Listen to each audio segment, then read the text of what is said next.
అందరికీ నమస్కారం. నిన్నటి దినాన తెలంగాణ ముఖ్యమంత్రి రేవంత్ రెడ్డి గారు మరి జూబ్లీహిల్స్లో ఉన్నటువంటి బసవతారకం ఆసుపత్రికి వెళ్ళడం జరిగింది. మరి ఆసుపత్రికి వెళ్ళడము, అక్కడ ముఖ్య అతిథిగా పాల్గొనడము తప్పని నేను అంటలేను, మీరు వెళ్ళాలి. కాకపోతే ఇక్కడ ఉస్మానియా ఆసుపత్రి 6 నెలలైంది మీరు ముఖ్యమంత్రి అయ్యి, ఇయాల్టి వరకు మీరు ఇక్కడ ఉస్మానియా ఆసుపత్రి కానీ లేకుంటే గాంధీ ఆసుపత్రి కానీ ఒక్కసారి కూడా సందర్శించలేదు. దాని మీదకి వెళ్ళి అటు ఇటు ఎన్నోసార్లు మీరు పోయి ఉంటారు. కానీ లోపల జరుగుతున్నటువంటి పరిస్థితి ఏంటి, లోపల ఏ విధంగా ఉన్నది, లోపల వసతులు ఏ విధంగా ఉన్నాయి, ఆ లోపల స్టాఫ్ ఏ విధంగా ఉన్నది, మందులన్నీ అందుతున్నాయా లేవా, శుభ్రంగా పరిశుభ్రంగా దవాఖానలు ఉన్నాయా లేవా అని చెప్పేసి పేదలు పోయే దవాఖానకు ఒక్కసారి కూడా మీరు సందర్శించలేదు.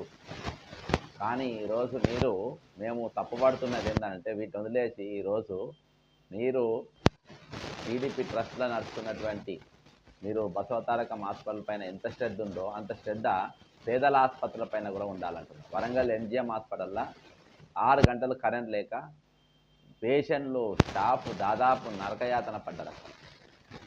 నరకయాతన అక్కడ పడ్డారు. ఒకరోజు దాని మీద ఒక ఎంక్వైరీ చేసాం, అతను దాని గురించి మళ్ళీ మాట్లాడడం లేదు.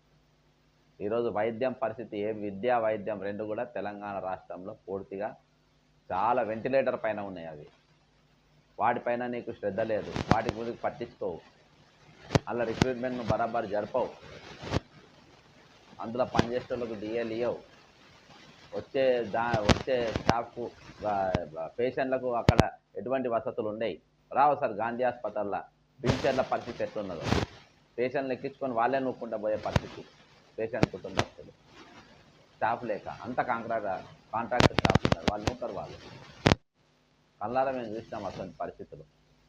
ఉస్మానియా దవాఖాన కూడా పరిస్థితి ఏ విధంగా చూడు ఒకసారి.